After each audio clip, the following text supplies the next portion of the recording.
हम परमेश्वर के वचन में आगे बढ़ते हुए कुछ एक बहुत ही अनभिज्ञ वचन और बहुत ही अद्भुत वचन को हम देखने वाले हैं। और वह अद्भुत वचन जो है वो क्या है पता है? प्रभु भोज, अर्थात वो अंतिम प्यारी जो प्रभु यीशु मसीह ने अपने चेलों के साथ में की और कहा जब कभी मिलो तो मेरे स्मरण में यही किया करो। उसी के विषय में आज हम देखने का प्रयास करेंगे कि प्रभु भोज के अर्थ की गहराई, इसका अध्ययन जब हम करते हैं, जब भी मैं करता हूं इसका अध्ययन, मैं बहुत उत्तेजित हो जाता हूं और मैं अपने आप में बहुत ज्यादा वह महसूस करता हूं कि आत्मा की उपस्थिति मेरे जीवन में बहुत बन चुकी है। और जब भी हम प्रभु भोज की बात करते हैं या प्रभु भोज का अध्ययन करते हैं, जो लोग अध्ययन करने वाले हैं वो इस बात को समझ सकते हैं क्योंकि वो अनुभवी हैं और उसका अनुभव अपने आप में बहुत उत्तेजित करने वाला, उत्साह से भर देने वाला होता है। और क्योंकि ये पुराने समय से ही की जा रही है, जब से प्रभु यीशु मसीह ने ये ब्याली दी है तब से ये की जा रही है। और प्रभु यीशु मसीह ने ये कब किया? जब उसके मरने का दिन आया, जब उसके क्रूस में चढ़ने का दिन आया, तब तो वो गतसमनी के बाग में प्रार्थना करने गया। उससे जस्ट पहले वह अंतिम प्यारी अपने चेलों के साथ में आखिरी बार भोजन करने के लिए बैठा है। और उसी बीच में ये अद्भुत रीति से किया जाने वाला प्यारी है। इतने दिनों से यीशु मसीह चेलों के साथ में रहे और चेलों के साथ में लगातार वह भोजन करते रहे, लेकिन यह भोजन कुछ खास, उसमें कुछ अलग बात थी। उस भोजन में वह व्यक्ति भी शामिल है जो उसको पकड़वाने वाला है, वह व्यक्ति भी शामिल है जो यीशु मसीह का 3 बार इनकार करने वाला है। और कई प्रतिरूप को हम आज कलीसिया में भी देखते हैं। कई लोग हैं जो यीशु मसीह का कई बार इनकार करते हैं और प्रभु भोज में शामिल होते हैं। आज समय को हम देखेंगे और उस चीज को सीखेंगे कि ऐसे कौन से व्यक्ति हैं जो ऐसा करते हैं और उनको क्या मिलता है। और हम देखते हैं कई बार ऐसे होते हैं जो प्रभु यीशु मसीह को पकड़वा करके कई बार क्रूस पे चढ़ाते हैं। पकड़वाने का मतलब समझते हैं?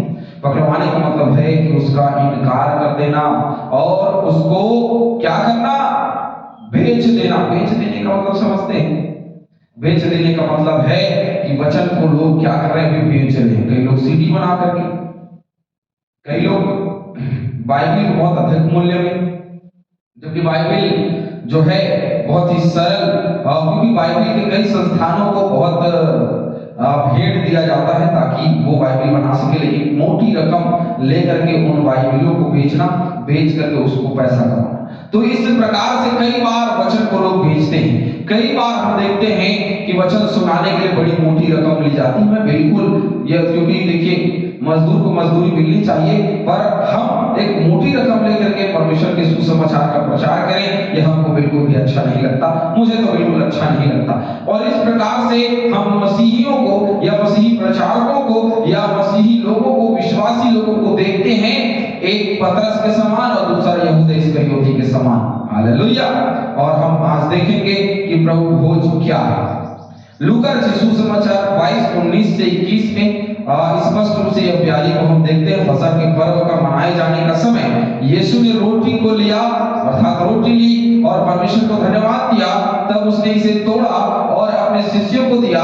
उसने ऐसा कहा, यह मेरी देह है जो तुम्हारे लिए दी जाती है। उसने ये नहीं कहा कि ये रोटी है, उसने कहा कि ये देह है। अब वो रोटी उससे पहले कोई विशेष नहीं थी, लेकिन जैसे ही उसने ये कहा कि ये मेरी देह है, वो रोटी एक विशेष रोटी में बदल गई और वो उसकी अंतिम प्याली के रूप में, उसके देह के रूप में बदल गई। हालेलुया। जब संसार में हम जीवन बिता रहे होते हैं तो वो एक रोटी के समान होता है। जब हम प्रभु यीशु मसीह से अलग होते हैं तो हम उस रोटी के समान संसार के होते हैं, लेकिन जैसे ही यीशु मसीह के हाथ में हम आते हैं, ठीक वैसे ही वो उसकी देह हो जाती है। हालेलुया। यदि मैं और आप यीशु मसीह के हाथ में आते हैं तो हम उसके अंग हो जाते हैं, हम उसके देह हो जाते हैं। और तब यीशु मसीह ने आगे क्या कहा पता है? मेरे स्मरण के लिए ही किया करो।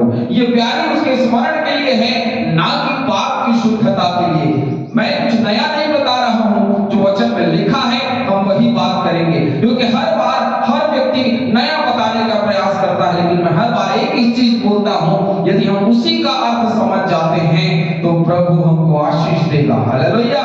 वो पाप से शुद्ध करने के लिए या पाप को दूर करने के लिए या आने वाले सप्ताह, आने वाले दिन के पाप को कम करने के लिए नहीं बनाया गया, वो बनाया गया उसके मृत्यु को स्मरण करने के लिए। हालेलुया। मेरे स्मरण के लिए यही किया करो। उसने एक चिन्ह दिया किसके लिए? अपने स्मरण के लिए, ताकि हम उसको याद रखें। यदि ये व्याधि होती तो कौन उसको याद करता? एक ऐसा समय आता है, क्योंकि ये एक ऐसा समय होता है प्रभु भोज का समय, हर एक व्यक्ति जो पाप में डूबा, अंधकार में डूबा, उस समय के लिए वो छिन्न हो जाता है, उस समय के लिए वो स्तंभ हो जाता है, उस समय के लिए उत्तेजित और उत्साही हो जाता है और अपने जीवन में यीशु मसीह को ग्रहण करना चाहता है। हालेलुया। कईयों के जीवन प्रभु भोज को लेते समय बदल जाते हैं, कईयों के जीवन प्रभु भोज के बारे में सुन करके बदल जाते हैं। और बहुत ही विशेष विषय, क्यों? क्योंकि ये प्रभु यीशु मसीह की अंतिम ब्याही है। आमीन। उसने भोजन के बाद कटोरा भी यह कहते हुए दिया, यह कटोरा मेरे उस लहू में जो तुम्हारे लिए बहाया जाता है नई वाचा है। हालेलुया। क्या है?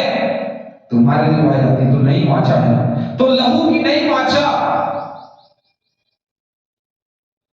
उत्पत्ति निकालेंगे मेरे साथ में।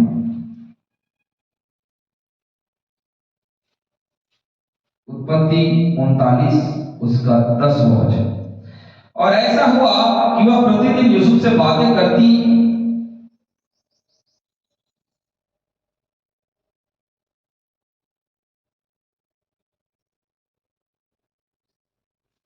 सॉरी,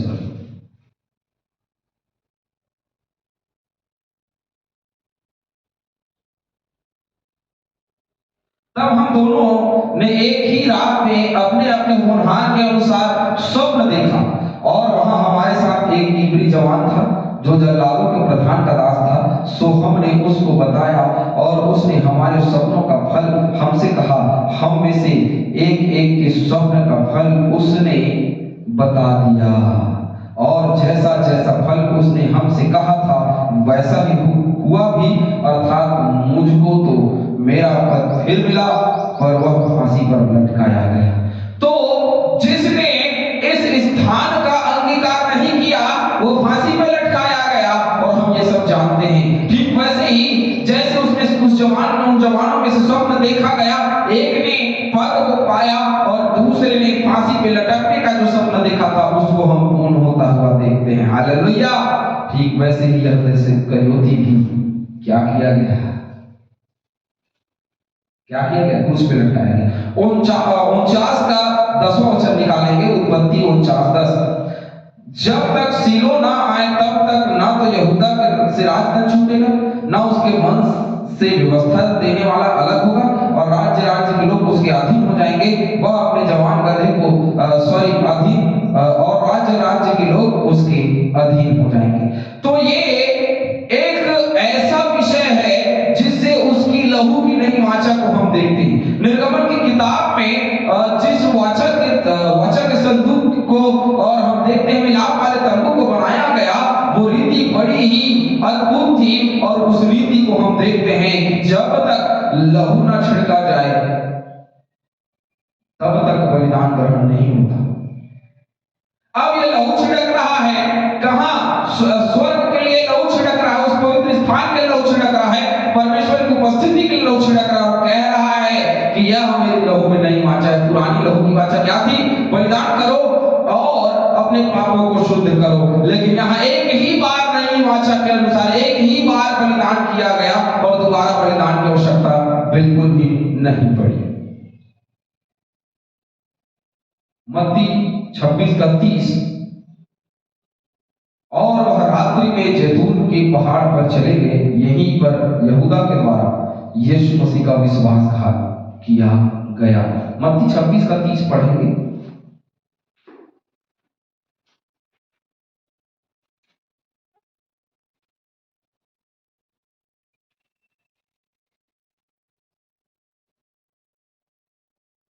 फिर वे भजन गाकर जैतून पहाड़ पर गए।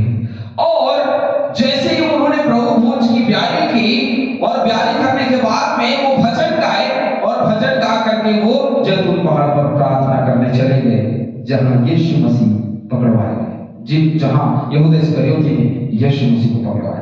प्रभु भोज के विवरण जो है वो चारों सुसमाचार में और कुरिन्थियों के 11 अध्याय में भी हमको मिलता है। और कहां-कहां पाया जाता है?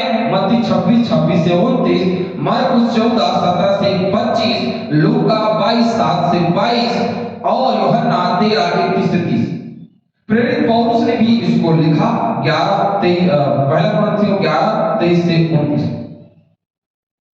पौलुस एक ऐसे कथन को सम्मिलित कर रहा है उस स्थान में, जैसे हम पढ़ते हैं तो वहां वह एक बहुत ही, इसलिए जो कोई अनुचित रीति से प्रभु की रोटी खाए, सुसमाचारों में ये विषय जोड़ा नहीं गया है, लेकिन जैसे ही हम पौलुस के दिनों में आते हैं, कुरिन्थ की पत्री में जब वह लिखता है और कहता है कि अनुचित रीति से जो प्रभु की रोटी में से खाए, अभी तक क्या चल रहा था पता नहीं उनके बीच में, या यरूशलेम में क्या चल रहा था, चेलों के बीच में क्या चल रहा था पता नहीं, लेकिन जैसे ही पौलुस के दिनों में हम पहुंचते हैं और पौलुस स्पष्ट रूप से कहता है कि अनुचित रीति से प्रभु की रोटी खाए और उसके कटोरे में से पिए तो वह प्रभु की देह और लहू का अपराधी ठहरेगा।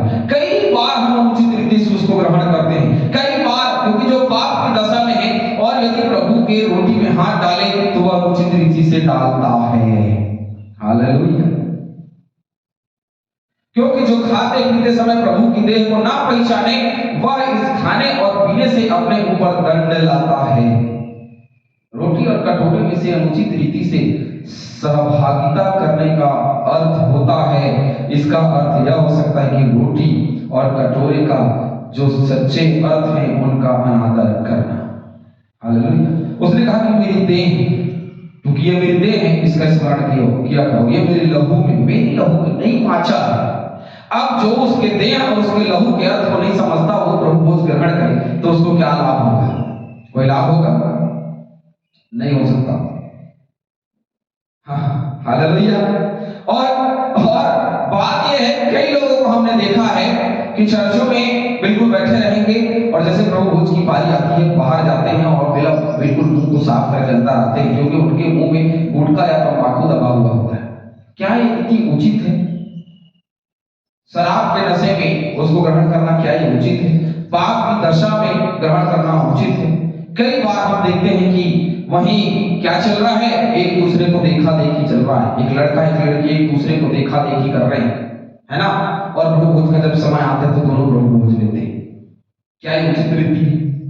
क्या मेरे मन में अपराध है? क्या मेरे मन में पाप है? यदि मेरे मन में पाप और अपराध है और यदि मैं प्रभु भोज को ग्रहण करूं तो वो उचित रीति नहीं परंतु अनुचित रीति है। हालेलुया। पौलुस एक और कथन देता है जो सुसमाचार की पुस्तकों के विवरण में बिल्कुल भी सम्मिलित नहीं है। पहला कुरिन्थियों 11:26 में लिखा है, क्योंकि जब कभी तुम यह रोटी खाते और कटोरे में से पीते हो तो प्रभु की मृत्यु को जब तक वह न आए प्रचार करते हो। अब हम उसकी देह को और उसके लहू को जो उसने हमारे लिए तोड़ा, जो उसने हमारे लिए बहाया, हम उसका प्रचार करते हैं। हर एक व्यक्ति जो उसका प्रचार नहीं करता, यदि वो उसका प्रचार कर रहा है तो उसके देह और उसके लहू को समझता है, और जो नहीं करता वो कहां से समझेगा? क्योंकि वो समझता है, इसलिए वो प्रचार नहीं करता। हालेलुया। मुझे और आपको समझने की जरूरत है कि उसकी देह और उसका लहू क्या है, और उसके बाद उसका प्रचार करना है कि उसने हमारे लिए लहू बहाया है। और मैं और आप यदि उसका प्रचार ना करें तो गड़बड़ तो है। हालेलुया।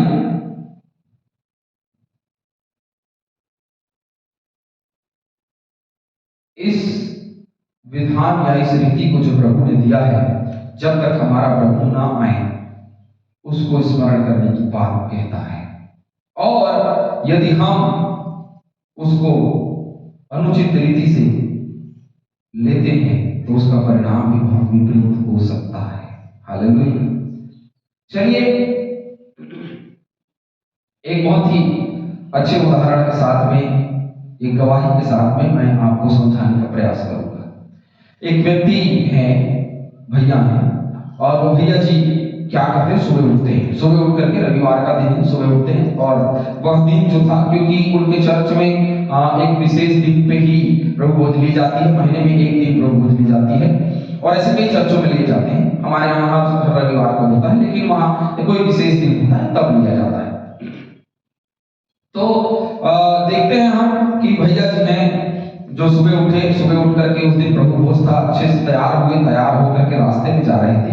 रास्ते में जाते जाते उन्हें कोई व्यक्ति मिले, और उस व्यक्ति के साथ में कुछ बातें होती रही।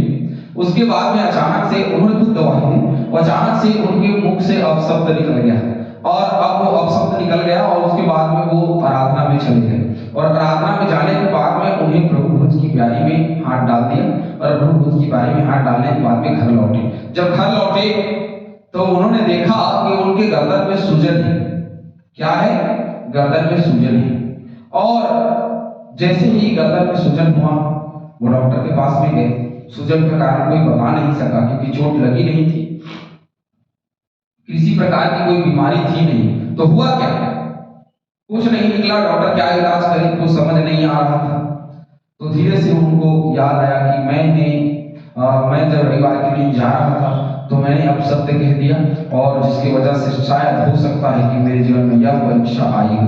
तो वह घुटने टेक करके प्रार्थना करने लगा, और रात्रि का समय था, प्रार्थना करने लगा, और प्रार्थना करते करते वह ख्याल उनके मन में चल ही रहा था कि प्रभु तू मुझे क्षमा कर।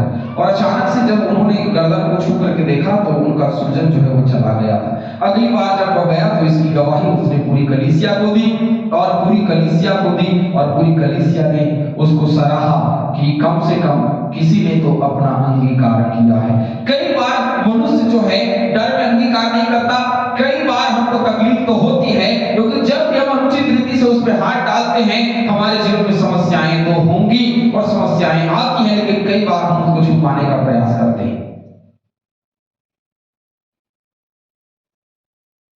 इन सच्चित विवरणों से हम अच्छी से सीख सकते हैं कि बहुत ही नाजुक तत्वों में से दो का उपयोग, क्योंकि देह और लहू है ना, लहू के प्रतीक होने के लिए उपयोग अपनी मृत्यु के लिए एक स्मारक के रूप में करते हैं। यह स्मारक किसी नक्काशी किए हुए संगमरमर या ढांचे से ढाले गए कोई पीतल का नहीं, बल्कि रोटी और दाग रस का था। ये एक चिन्ह है, ये एक स्मारक है। और स्मारक का मतलब आप सब जानते हैं कि स्मारक का मतलब क्या होता है। किसी का बहुत ही सुंदर भव्य स्मारक बनवा देना, है ना, किसी का बेहतरीन पुतला बनवा देना। गांधी जी के कई पुतले हैं जो बनाए गए हैं, तो स्मारक बना देना। तो स्मारक बना दिए गए, और हम देखते हैं थोमा जैसे हमारे यहाँ है, तो उसका चेन्नई में बहुत सुंदर स्मारक बनाया गया है ना। तो स्मारक बना देना, ये संगमरमर के ढाले गए या पीतल का नहीं, बल्कि ये जो स्मारक है वो रोटी और दाखरस का है। और जब जब हम रोटी और दाखरस को लेते हैं, उसको स्मरण करते हैं कि प्रभु ने कैसे हमारे पापों के लिए उस देह को तोड़ डाला और कैसे अपने लहू को बहा दिया। और दूसरी बात क्या है बताए आपको मैं बता दूं कि ये प्रभु भोज जो है वो सहभागिता का भोजन है। हालेलुया! ये अलग खाने वाली चीज नहीं है, अलग रखने वाली वस्तु नहीं है, ये सहभागिता का भोजन है। और सहभागिता कैसे होनी चाहिए? एक मन और एक चित्त होकर के। जो एक मन और एक चित्त होकर के सहभागिता नहीं करता, वह परमेश्वर से अलग है। अब हम कुछ वचनों को देखेंगे। भजन संहिता 22:12 से 17। भजन संहिता 22 मेरे सामने निकालेंगे। भजन संहिता 22 उसका 12 से 17 पढ़ेंगे। हे मेरे 22 12 से 17 में हम देखेंगे। बहुत से सांडों ने मुझे घेर लिया है, बसान के बलवंत सांड मेरे चारों ओर मुझे घेरे हुए हैं। वह फाड़ने और गरजने वाले सिंह की नाई मुझ पर अपना मुंह पसारे हुए हैं। मैं जल की नाई बह गया और मेरी सब हड्डियों के जोड़ उखड़ गए। मेरा हृदय मोम हो गया, वह मेरी देह मेरा बल टूट गया, मैं ठिकरा हो गया और मेरी जीभ मेरे तालू से चिपक गई और तू मुझे मारकर मिट्टी में मिला देता है, क्योंकि कुत्ते ने मुझे घेर लिया है, कुकर्मियों की मंडली मेरी चारों ओर और मुझे घेरे हुए है और मेरे हाथ और मेरे पैर छेदते हैं। मैं अपनी वह हड्डी गिन सकता हूँ, वे मुझे देखते और निहारते हैं, वे मुझे निहारते हैं और देखते रहते हैं। ये परमेश्वर का वचन है। यशायाह 53 निकाल लीजिए मेरे साथ में, यशायाह 53 और उसका 4 यशायाह निकाल लीजिए 53। ये 53 अध्याय बहुत ही विशेष है और 4 से 7 के बीच में हम वचन को पढ़ेंगे। निश्चय उसने हमारे रोगों को सह लिया और हमारे दुखों को उठा लिया, तो हमने उसे परमेश्वर का मारा कूटा और दुर्दशा में पड़ा हुआ समझा, परंतु वह हमारे अपराधों के कारण घायल किया गया, वह हमारे अधर्म के कामों के हेतु कुचला गया, हमारी शांति के लिए उस पर ताड़ना पड़ी कि उसके कोड़े खाने से हम लोग चंगे हों। हमको तो सब के सब भेड़ों की नहीं भटक गए थे, हम में से हर एक ने अपना अपना मार्ग लिया और यहोवा ने हम सबों के अधर्म का बोझ उसी पर लाद दिया। मैं और आप अधर्म के बोझ से लदे हुए थे, लेकिन उस बोझ को उसने उठा लिया। उत्पत्ति 3 के 15 को पढ़ेंगे। उत्पत्ति 3:15 निकाल लीजिए मेरे साथ में। उत्पत्ति 3:15 जहां लिखा है, और मैं तेरे और इस स्त्री के और तेरे वंश और इसके वंश में बैर उत्पन्न करूंगा, वह तेरे सिर को कुचल डालेगा और तू उसकी एड़ी को डसेगा। भजन संहिता 22 अध्याय, यशायाह 53 अध्याय। जब भी हम इनको देखते हैं तो यह लिखा है कि मेरे स्मरण में यही किया करो, तो उसका स्मरण ये है कि वो एक ऐसा वंशज है जो क्या करेगा, शैतान के सर को कुचलेगा। तो वो देह जो परमेश्वर का वचन है, वो देह जो यीशु मसीह है, वो देह जो हमारे जीवन के लिए अनंत जीवन है, वो ही देहधारी होकर इस जगत में आया। वचन पहला यूहन्ना 1 अध्याय उसके पहले पद से आगे हम देखेंगे तो आपको यह मिलेगा कि वचन देहधारी हुआ। जो वचन देहधारी हुआ उसी के स्मरण को हम ग्रहण करते हैं। हालेलुया। जो सौभाग्यता का भोजन हम हाथ डालते हैं, वो सौभाग्यता का भोजन होना चाहिए। यदि मन में विचार में पाप उत्पन्न हो रहा है और यदि हम उसको ग्रहण करते हैं तो हम अनुचित रीति से उसमें हाथ डालते हैं। हालेलुया। यदि मैं और आप इब्रानियों की किताब निकाल लीजिए मेरे साथ, एक इब्रानियों की किताब, कुछ आखिरी वचन को हम देखेंगे। इब्रानियों की किताब मेरे साथ निकाल लें। इब्रानियों उसका 8 अध्याय निकालिए। इब्रानियों 8 से 13 जहां लिखा है, पर वह उन पर दोष लगाकर कहता है कि प्रभु कहता है, देखो वे दिन आते हैं कि मैं इजराइल के घराने के साथ और यहूदा के घराने के साथ नई वाचा बांधूंगा। यह उस वाचा के समान ना होगी जो मैंने उनके बाप दादों के साथ उस समय बांधी थी, जब मैं उनका हाथ पकड़कर उन्हें मिस्र देश से निकाल लाया, क्योंकि वे मेरी वाचा पर स्थिर ना रहे और मैंने उनकी सुधि ना ली। प्रभु यही कहता है। फिर प्रभु कहता है कि जो वाचा मैं उन दिनों के बाद इस्राएल के घराने के साथ बांधूंगा, वह यह है कि मैं अपनी व्यवस्था को उनके मनों में डालूंगा और उसे उनके हृदय में लिखूंगा और मैं उन पर उनका परमेश्वर ठहरूंगा और वे मेरे लोग होंगे। हालेलुया। वे मेरे लोग होंगे। और जैसे इब्रानियों की किताब 9 अध्याय 25 से 28, इब्रानियों 9:25 से 28, वह यह नहीं कि वह अपने आप को बार बार चढ़ाए, जैसा कि महान याजक प्रति वर्ष दूसरे का लहू लिए पवित्र स्थान में प्रवेश करता है, नहीं तो जगत की उत्पत्ति से लेकर उसको बार बार दुख उठाना पड़ता। पर अब युग के अंत में ये एक बार प्रकट हुआ ताकि अपने ही बलिदान के द्वारा पाप को दूर करे। ये बलिदान स्मरण करने वाली बात है, क्योंकि ये वो बलिदान है जिसको स्मरण करना है। और स्मरण इसलिए करना है क्योंकि एक ही बार, मैंने वचन की शुरुआत में कहा था कि एक ही बार बलिदान हो जाओ, एक ही बार बलिदान हो गया वो, और उसके बाद दूसरा बलिदान और कोई बाकी ना रहा। प्रभु में यदि आगे बढ़ना है, प्रभु में यदि रहना है और प्रभु में यदि हाथ डालना है, तो मसीही सहभागिता को स्मरण करना है, क्योंकि मसीही सहभागिता मनुष्य के जीवन के लिए बहुत जरूरी चीज है। हालेलुया। घर में बैठे रहें, घर से ना निकलें। और यदि हम ये कहें उसकी सहभागिता में हम शामिल हो जाएं तो बिल्कुल नहीं हो सकते। सहभागिता का मतलब होता है सब लोगों के साथ में सम्मिलित होना। यदि हम स्मरण करके सब मिल करके यदि स्मरण करते हैं तो एक मन और एक चित्त होकर के प्रभु के समीपता में बने रहते हैं। हालेलुया। यदि मैं और आप उसके सहभागिता को समझ पाए, उसकी देह से जुड़े हुए को समझ पाए और उसके लई वांछा को यदि हम समझ पाए, तभी हम प्रभु भोज में हाथ डालें। अन्यथा बाकी हर एक चीजों से यदि हम नहीं समझ पा रहे हैं तो उसमें हाथ न डालें, क्योंकि वो उचित नहीं है परंतु अनुचित रीति है। हालेलुया। उचित रीति से लें। प्रभु भोज एक गंभीर विषय है, क्योंकि ये उसके स्मरण के लिए है, ये उसकी याद के लिए है। तो इसीलिए आप सच्चे मन और सच्चे हृदय से, उस हृदय की गहराई से आप उसके प्रभु भोज में हाथ डालें।